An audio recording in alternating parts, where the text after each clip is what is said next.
Vamos a saludar a Claudio Lozano, que es director del Banco Nación, es coordinador del Instituto de Pensamiento y Políticas Públicas, es economista, es autor del libro Deuda Ilegítima, libro donde reunió elementos para una investigación sobre la legitimidad de la deuda y los acuerdos del gobierno de Macri con el Fondo Monetario. Flor de libro. Y además es el hombre que ha impulsado la querella con la que figura como querellante en esta causa. Como querellante en esta causa. Claudio, muy buenos días. Estamos aquí con Fabiana Solano, Adrián Murano y Raúl de la Torre. ¿Cómo andás, Claudio? ¿Qué tal? Buen día, ¿cómo les va? Bien, muchísimas gracias por atendernos como siempre. Gracias por tener unos minutos para conversar con nosotros. Bueno, mira, te voy a pasar un audio. ¿Sabés qué audio te voy a pasar, Claudio? ¿Te imaginas qué audio te voy a pasar? No, no tengo ni idea. Pero, a ver, la imaginación, ¿a dónde te lleva? ¿Qué audio puede ser? ¿Te puedo pasar esta mañana? ¿Un audio sobre el discurso del presidente, quizás? Sí, acertaste, pero te voy a pasar otro audio. Pero te voy a pasar otro audio del discurso del presidente. Sí. En realidad te voy a pasar un audio del debate presidencial, cuando el presidente no era presidente, y decía esto. Yo no sé en qué país, francamente lo digo, Presidente, por ahí no se enteró, pero de los 39.000 millones de dólares que nos dio el fondo, se fugaron 30.000. Se lo llevaron sus amigos, presidente. Y algún día le va a tener que explicar a la Argentina dónde se fueron esos dólares. Esos dólares no están en puentes ni en viviendas. Se lo llevaron sus amigos, presidente. Esa es la única verdad. Bien, a ver, varias preguntas para hacerte. ¿A qué presidente se refería en ese momento? En ese momento al presidente Macri.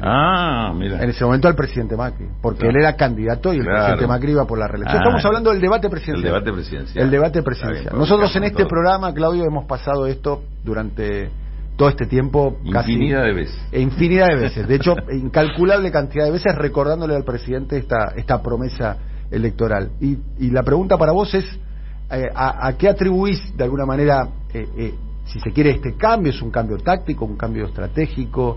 ¿Te parece que no es un cambio?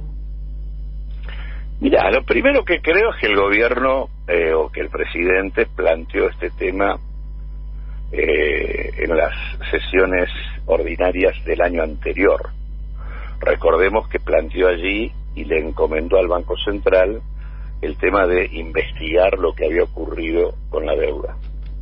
A partir de allí, durante el 2020, el Banco Central sacó un trabajo, un documento importante, que establecía que sobre los 100.000 millones de dólares de nueva deuda pública incorporados durante la gestión Macri, se habían fugado 86.194 millones de dólares. Y además se establecía que esa fuga se había concentrado en un número reducido de empresas o de personas jurídicas y en un número reducido de acaudaladas fortunas de la Argentina. Ese es el resultado del primer paso que planteó el presidente el año pasado.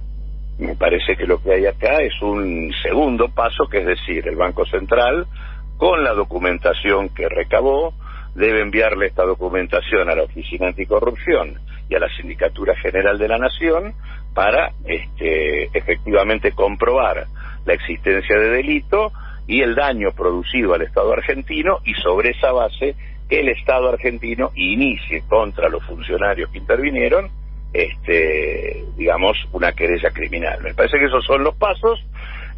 ¿Por qué me parece que el gobierno dio los pasos de este modo? Me parece que se está planteando esto aquí como modo de, digamos, fortalecer la capacidad de negociación con el fondo, que me parece que este es un punto importante, porque lo que el presidente hizo ayer es abrir una posibilidad, en tanto se cumpla, de trazar una línea que termine con la impunidad de que que endeuden al Estado, o que tengamos endeudamientos brutales o ciclos de endeudamiento en el Estado argentino, muchas veces en donde los funcionarios que lo llevan adelante se repiten, sin que estos funcionarios tengan nunca que rendir cuenta ni que pase absolutamente nada.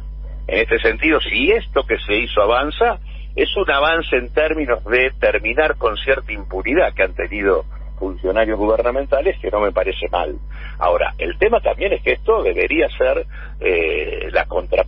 debería acompañar las condiciones de la negociación, para lo cual incluso creo que también esto que estamos haciendo es un prerequisito para que la Argentina pueda llevar esto a una escala superior, como la llevó, por ejemplo, en el gobierno de Cristina, y se planteó la discusión sobre el tema Griesa en Naciones Unidas, acá habría que llevar a Naciones Unidas la discusión sobre las razones por las cuales el fondo violó todas sus misiones, funciones y estatuto a la hora de darle este crédito a la Argentina, y en tanto este crédito no es un crédito convencional ni tradicional de los que el fondo ha otorgado, sino que tiene claramente estos componentes que han sido hasta reconocidos por el propio delegado del Fondo Monetario de los Estados Unidos ante el Fondo Monetario, lo que tiene que reclamar la Argentina es un trato distinto, es decir, no puede el fondo venir ahora a decir que nunca aceptaría quitas de capital porque esto violenta su estatuto, cuando violentaron su estatuto para prestarle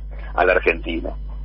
Ni tampoco pareciera razonable que la Argentina tenga que bancarse la interferencia ni la intervención del fondo en la política económica interna, cuando de lo que se trata es de un crédito de absoluta irregularidad. Por lo tanto, me parece que acá hay dos planos.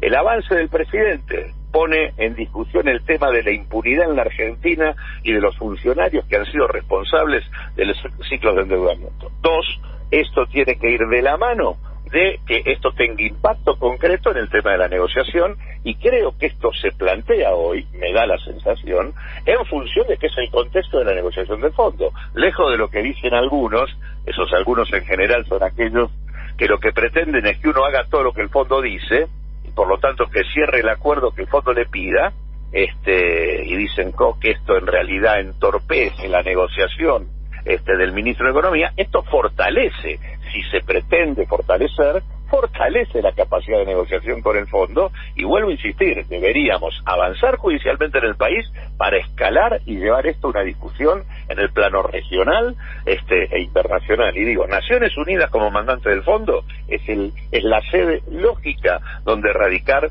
la denuncia respecto al comportamiento de este organismo. Claudio, ¿qué tal? Buen día, Adrián Muraro, ¿cómo te va? Te pregunto como querellante, en tu interés particular, digamos, como querellante en la causa.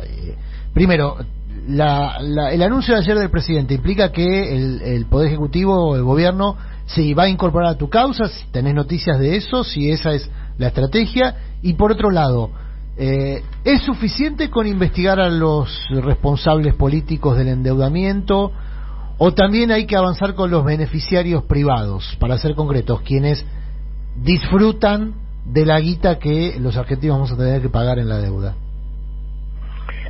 Primero, la denuncia que nosotros hicimos en noviembre del 2019, denuncia por abuso de poder y administración fraudulenta, que son las mismas cosas que planteó el presidente de la Nación, está hoy en el juzgado de la doctora Capuchetti. Sí.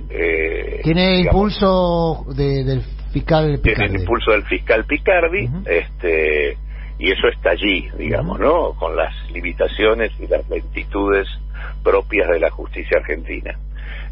Acá, digamos, lo que se agrega es un elemento nuevo que tiene una potencia mayor. Acá ya no se trata de un particular, como sería el caso mío o del doctor Valdivieso, que me acompañó en la denuncia, sino que se trata de, digamos, el Estado argentino, en cabeza del presidente de la Nación, quien acciona judicialmente frente al daño sufrido por los responsables de este endeudamiento.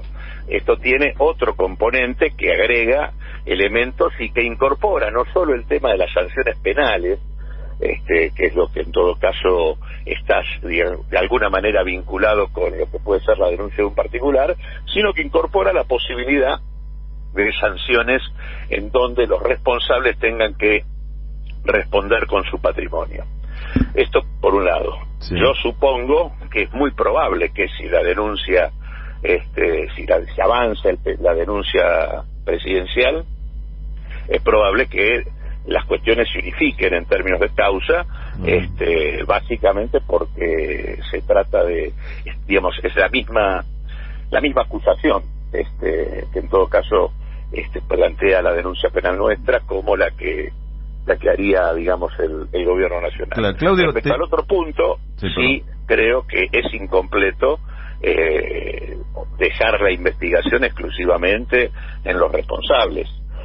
Por eso digo primero que esto tiene que tener correlato en la discusión con el fondo, sí. Es parte de los responsables, y por otro lado creo que hay que también colocar en el banquillo de los acusados y en la investigación, por un lado, los bancos que actuaron como colocadores de la deuda argentina, en muchos casos bancos que fueron seleccionados a dedo, y en muchos casos bancos en los cuales desarrollaron su carrera parte importante de los funcionarios. Por ejemplo, ¿quién? ¿Qué banco y qué funcionario?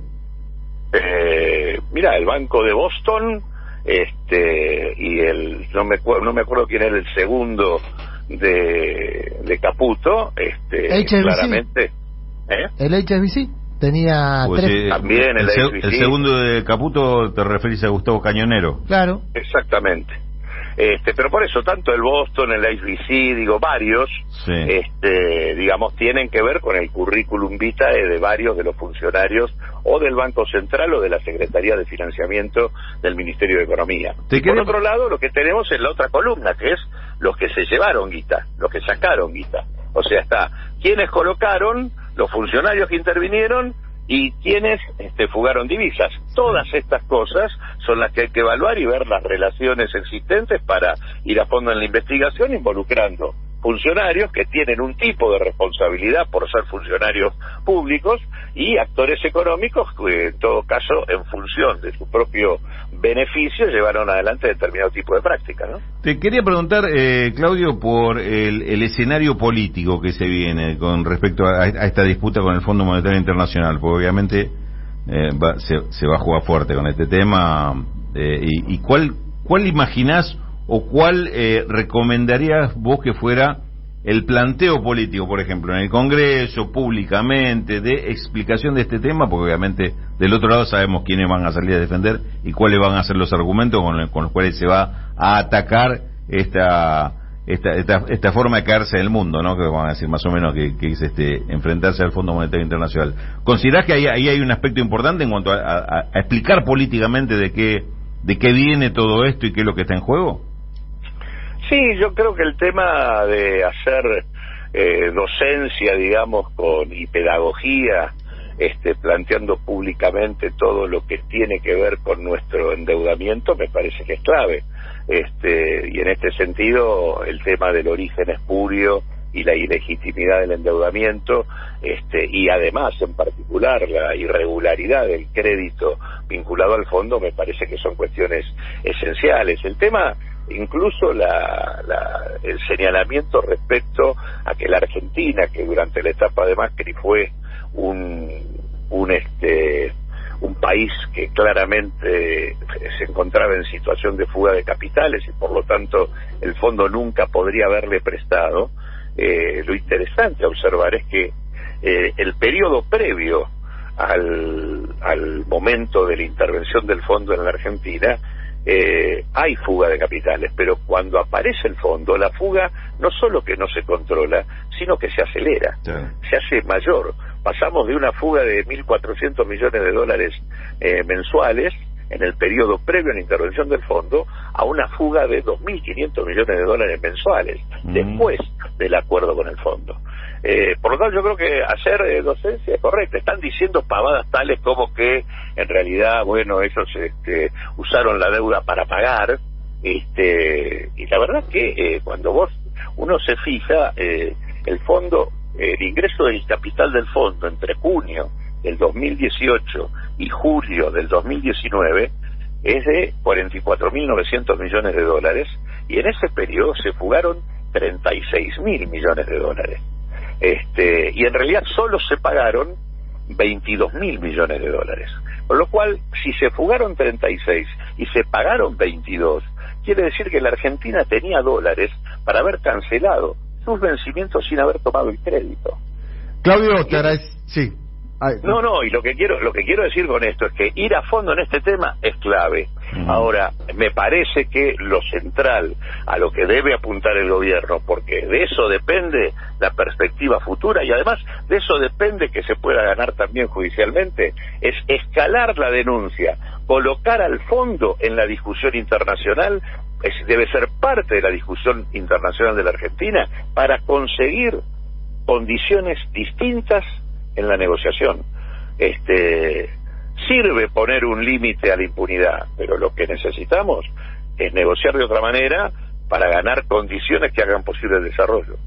Claudio, gracias, un abrazo grande. Igualmente. Hasta luego. Claudio Lozano, director del Banco Nación, economista, y además es uno de los que está impulsando una de las causas que ya existe en el Fuero Federal con respecto...